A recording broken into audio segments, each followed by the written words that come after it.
Hello, everybody. We're back. It's been a while. We're here. If you don't know already, I'm Daniel Flowerdew, and this is Laura Lee Mystica. And we're here with another fun episode of really weird shit on steroids. And it has been a while since we were here, and so we have a lot for you to catch up on. We have a lot.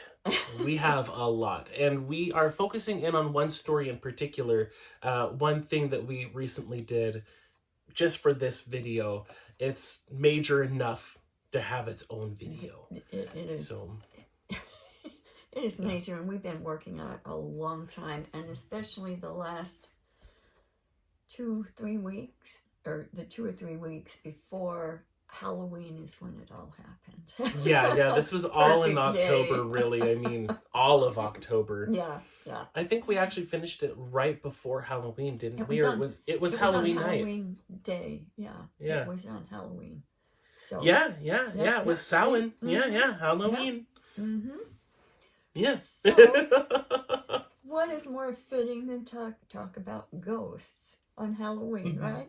Mm-hmm. Okay, but these aren't just your regular house haunting boo ghosts. Oh no, these go way beyond that. Yeah. And in order for you to understand what Daniel's about to tell you about how we got rid of them, and why it's important. Yes.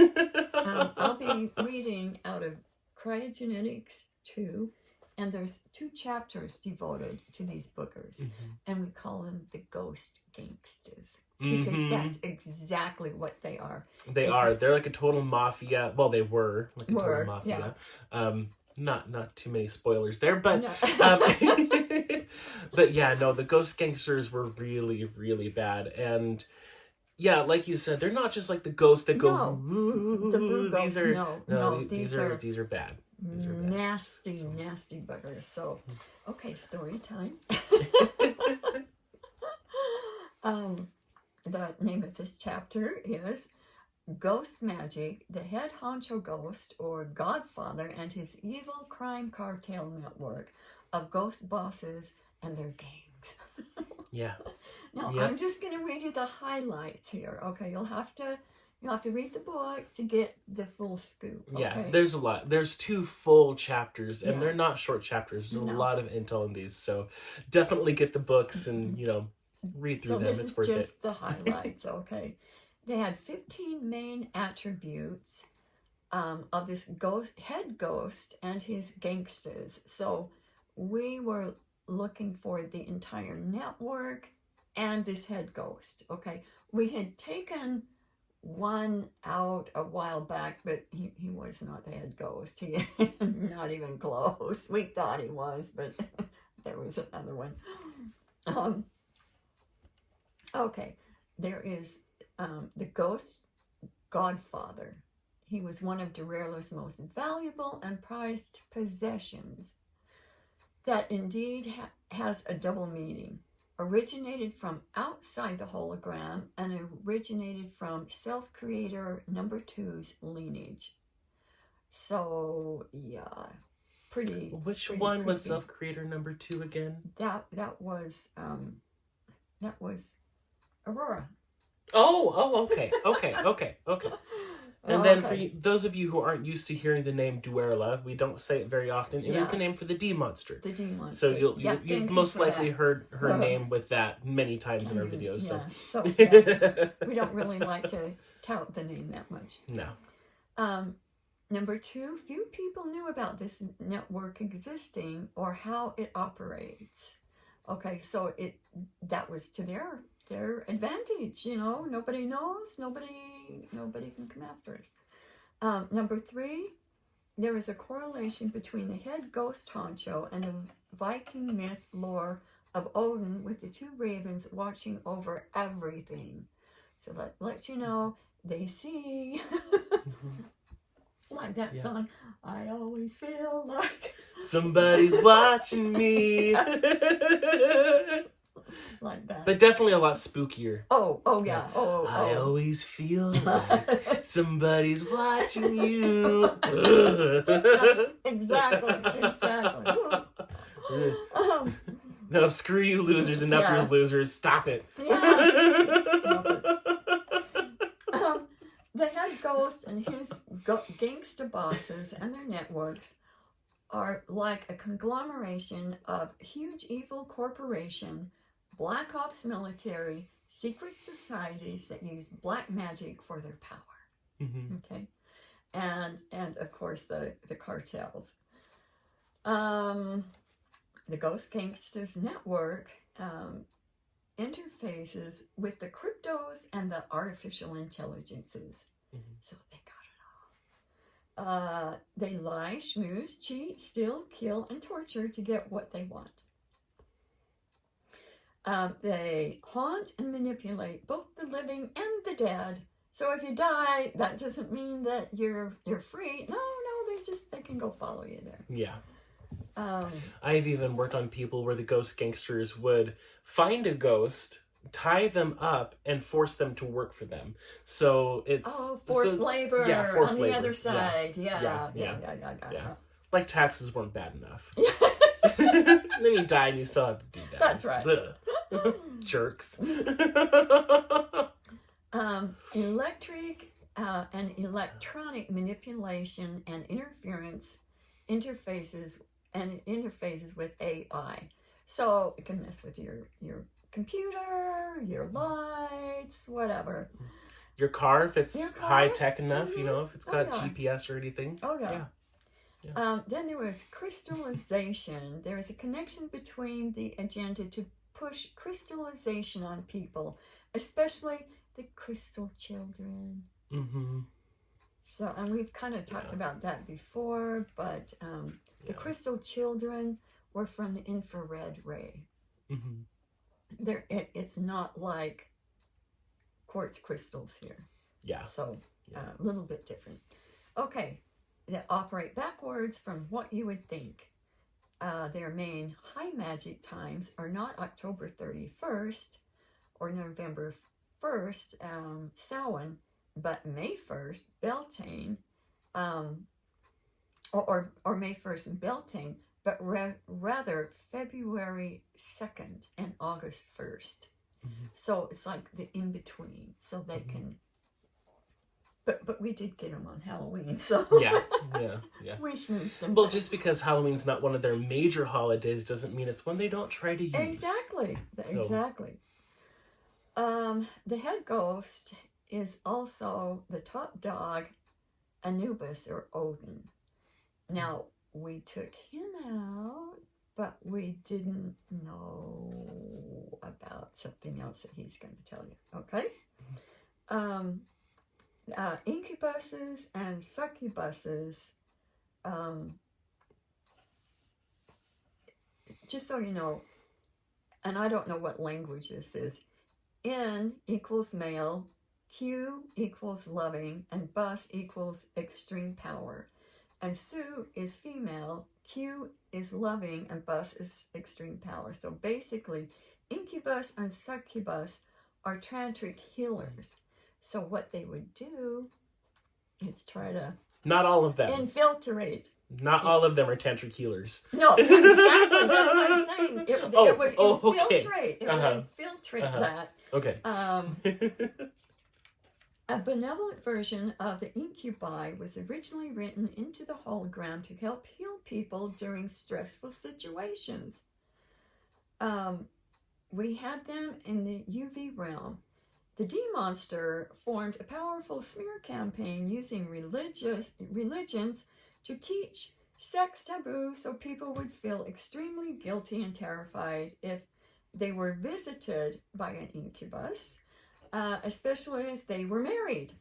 There were 18,000-ish evil shapeshifter lookalikes and lookalikes to the incubus and succubus out there, giving all the good ones a bad rap for evil deeds. These entities are just creepy, nasty sexual predators. Mm-hmm. So that was a little bit more on that, just so you would know what that was. And then there's a ghost army. some of the wicked soldiers that died in battle that went to Valhalla, many of these benevolent ones who died in battle but were confused and had been drafted or forced into their ghost army. Okay? So they get you coming and going.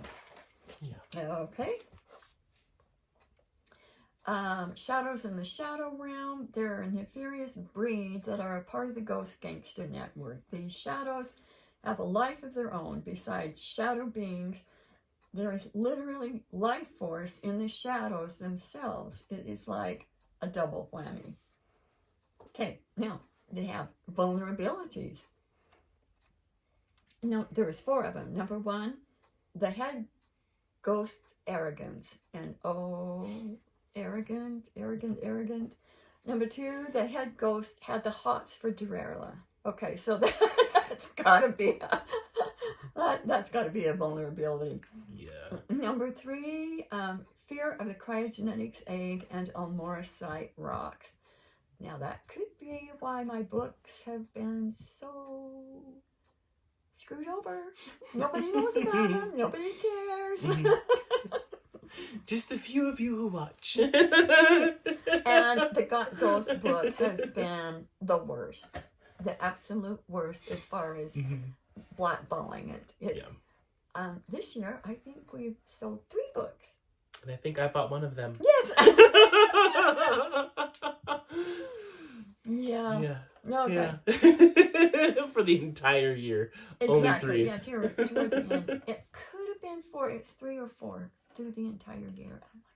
Yeah. And doing any kind of advertising doesn't work. Doesn't work. Nobody cares. I guess they do care. The ones that have read it really, really like it. But yeah, you should buy it and see. Then you'll know. You'll know. Exactly. Number 4, bat shit. Bats are interdimensional, and so is their feces or guano. And that's why we use bat shit fumes, because it, okay, I'll just finish reading this. There is something in it that is very toxic to ghost networks. It hampers both their vision and depth perception and makes them sick to their stomachs.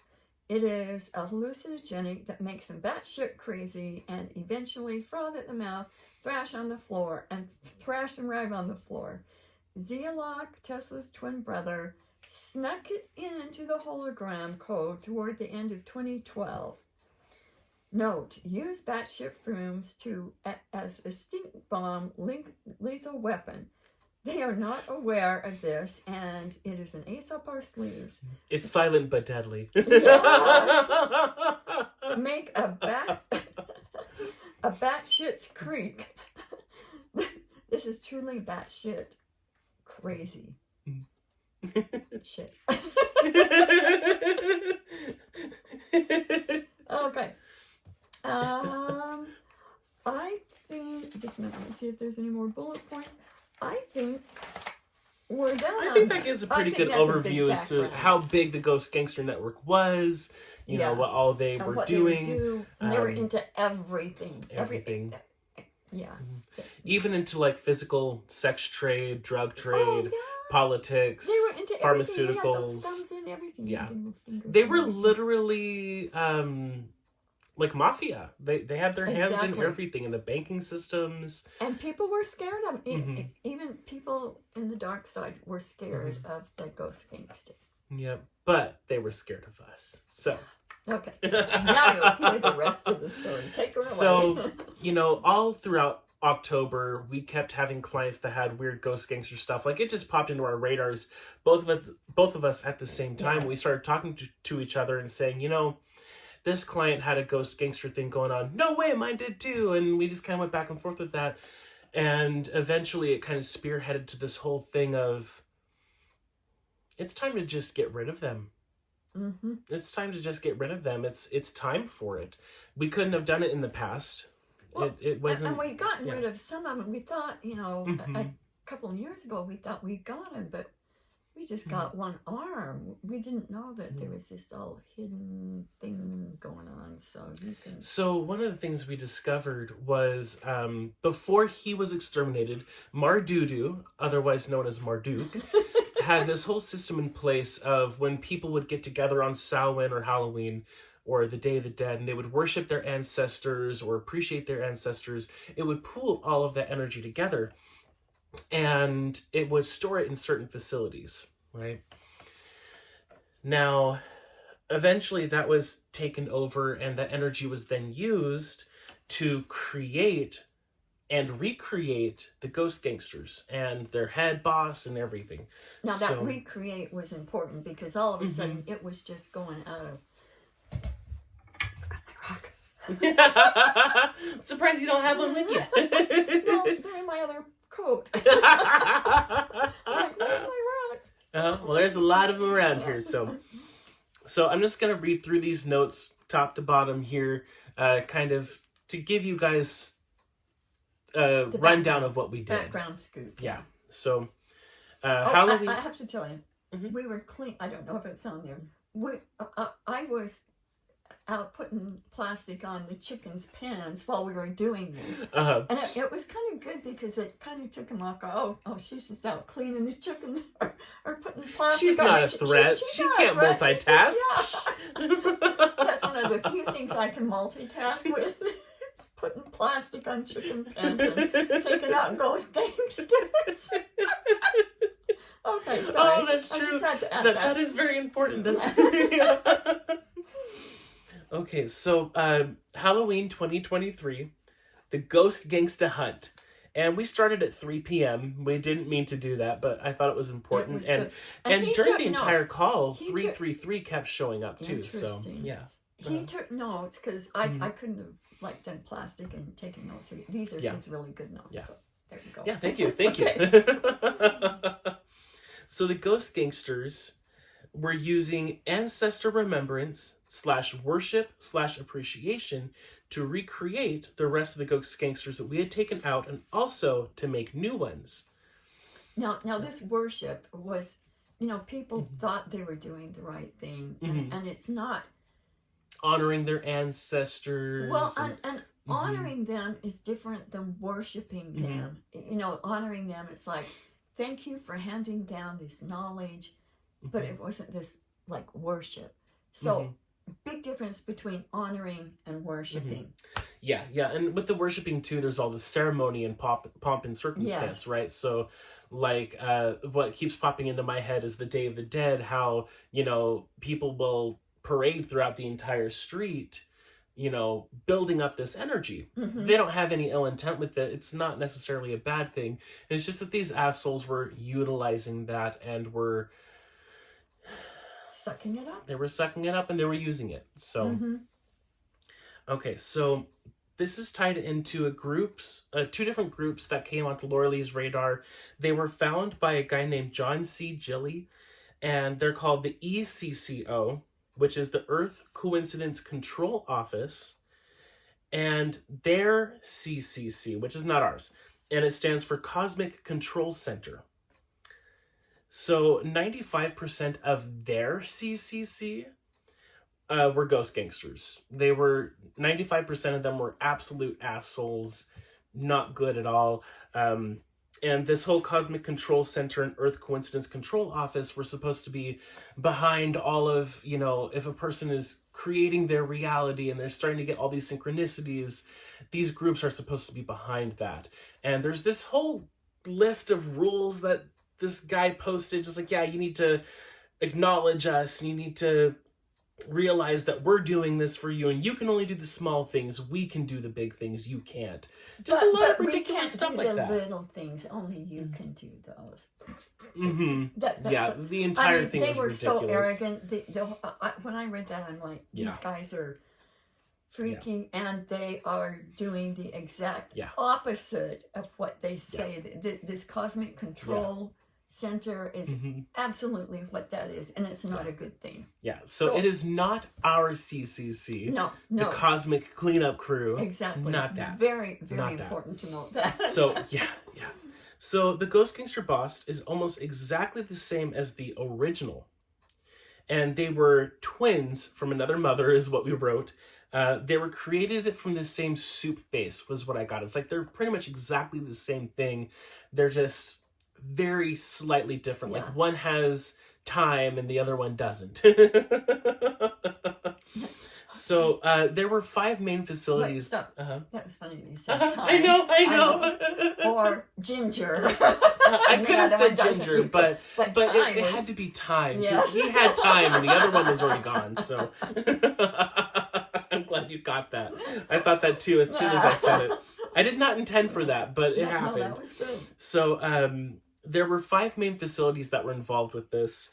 Marduk created 2 of them to be the energy holding facilities, but then they were all changed into these factories. There were 2 that were underground, 1 that was in the moon, and then there were 2 in a place called Spooky Time, which just kept making me crack up. And I was like, am I wrong? Like, I had to keep testing it and use my pendulum and everything. It's like, is it really spooky time? Is there something called Spooky Time? There was something called Spooky Time. And it was pretty scary there. So at that time, as soon as we found all of those, we were chatting on the side, and it was like, on that day when Laura Lee was out there doing the chicken coops, the sun was silver. And I remember Very noticing strange. that the full moon, a couple of nights before, the moon was gold. So it was like they were switching, which was really Very weird. interesting. So at this time of Halloween, the Ghost Gangsters were the biggest threat in the entire hologram by far. Nothing even came close.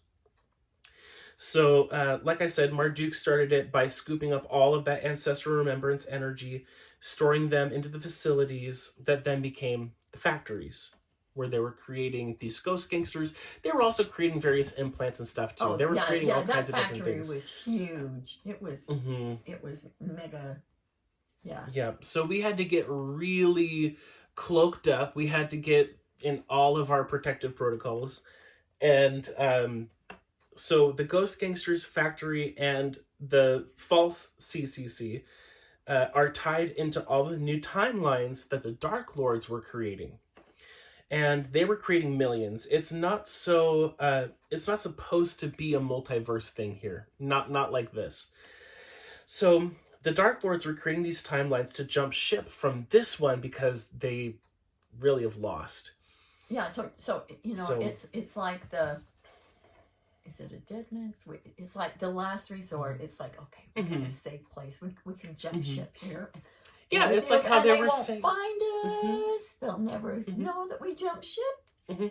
It's like how they were trying to say here, if the planet dies, that's okay, because we'll just go to Mars. Yeah. The Martians wouldn't like that, though. They'd kick them out. So, unless they wanted to work, and the rich don't like to work. So, out of the millions of timelines that these Dark Lords created using these systems, there were only 8 of them where they had absolute control. Out of the millions they created. That ain't very many. There were only 20 more on top of that where they could even survive. So there were only 28 out of the millions they created where they could even be around. Yeah. Exist. Exist. And so in a lot of ways, it was like being in a 1-bedroom apartment that was moldy, had terrible heating and air conditioning, 1-bedroom, half-bathroom apartment with mold, old carpets, like nothing works. They were crammed because they had nowhere else to go. Well, whatever that is to them, but it would be like us being, if like our Illuminati having these big spreads, these big mansions, being crammed into a nasty 1-room apartment. Yeah. How would they wouldn't last very long there. No, they wouldn't. They wouldn't. But they didn't have anywhere else to go. So it's like the exact opposite of what they're used to. Yeah. They're used to forcing other people to be in these nasty apartments. Exactly. And then in this situation, they were the ones in the apartments. So when I saw that vision, I just laughed. I thought that is perfect. Absolutely perfect. So at this point, we were getting ready to take out all of these timelines, all of the Ghost Gangsters, and all of their crap. All of their egregores, all of the wares, including Spooky Time. Like, this was a huge cleanup job. Every single ally that we have were there. All of them. All of them were there watching. And helping. And when you said the wheres, there's nowhere, somewhere, anywhere. All of those wheres, they had their clutches on. So, and they're all mentioned in the Cryogenetics 2 book. So check it out. So if you haven't gotten yours yet, get yours now before it's too late. So buy one for your friend. Buy one for your friend, and maybe the ghost book too. Yeah. So then we went through and we encoded into all of the hologram and the hugogram, because it's supposed to be a loving place, right? So we call it the hugogram. That if anyone without the proper clearance and authentic high-level purity tries to create or manipulate, etc., any timelines, ghosts, gangsters, cryptas, and or any of their tools, ideas, tech, magic, etc., it backfires on them 100%, giving instant karma and justice, including death and instantly zeroing them, if that's what's appropriate. So going up and down the chain of command accordingly. So there's no escape. If anyone tries to manipulate these timelines, if anyone tries to recreate them or recreate any of this stuff, they get stopped instantly. It just gets nipped in the bud. So out of the godzillions of timelines, how many do we have left? I think it's 4. I wanted to say it was 4 or 5. Yeah. So out of the millions of timelines, there's 4 more. And mm-hmm. That's how it was originally supposed to be. So we just did a reset back to where it was supposed to be in the first place. Before the D monster came and messed it all up and I mean, why would we need godzillions timelines? We don't need them. And if you think we do, you need to think again, because we don't. We've got plenty here to experience whatever we need to. We don't need, because most of the timelines, people would get stuck and they couldn't get back and scary and I was really happy about that. And there was nothing good in any of those timelines. No. There really wasn't. You know, I can imagine some people like, oh, but what about all of those people that you just killed by doing that? There was really no one there. There really wasn't anything good. If they needed to, they would come back to this timeline. It's like it would bring them back so that they're not like all out in nowhere land. So just wanted to add that. So all of our allies were there to watch, and that has never happened before. We've never had all of them there. You know, they were monitoring all of this. We didn't do this alone. No. And there were certain eggs that were recording all of this from every angle for future reference. So so that way it can be put in the archives, and then we can watch it whenever we want. So if any of you guys want to, just get egged up and ask your eggs to show you the show. And get your popcorn and say, hey, show us how that went down. Yeah, show us how that went down and enjoy it. It was very interesting. And then there was a huge blast that just went through everything. All of a sudden, there was butt dust everywhere. Now, as far as the eye can see and further. Literally everywhere. Aurora light. We call it butt dust. And so it was just these sprinkles. You know, there was this big, like, a nuke blast that just went over the entire hologram. And then it just rained butt dust. And we're like, cool. So as of this point, all of the ghost gangsters have been absolutely and completely annihilated. They do not exist anywhere at any time, anywhere else anymore. They're gone. Yay! Yes. So that doesn't mean that all evil everywhere is gone. We just don't have the recreators of evil continuing on and on and on. You know, there's still going to be ghosts, and you know, we're still dealing with altars and things on our own personal timelines. We have to get rid of. A lot of altars have been, you know, just since we got rid of this, it seems like altars have really kicked it up. And that's going to be in one of our next episodes too, because we only have a short amount of time today, and we're already pretty much there. So I want to make sure she's got a client, so I'm trying to, you know. So that'll be our next episode. But anyway, just know that altars are on our radar, and we're finding some fascinating things Mhm. from people Yeah. who have done timeline therapy to get their altars under wraps. Yeah, And and the it's more that we learn fascinating. about our altars, it's crazy. It's crazy. And once you get command So, of those little buggers, life is way different. yeah, Okay. it changes everything. Awareness is key, right? Authenticity right. is key. All right. That's Well, right. I think that Okay, sums it that up for sums it up for today. now, and you And- guys have a good time. And remember, get your Tonight's book for the rest of the story. Okay, All right. see you guys. Bye. Talk for now, everyone.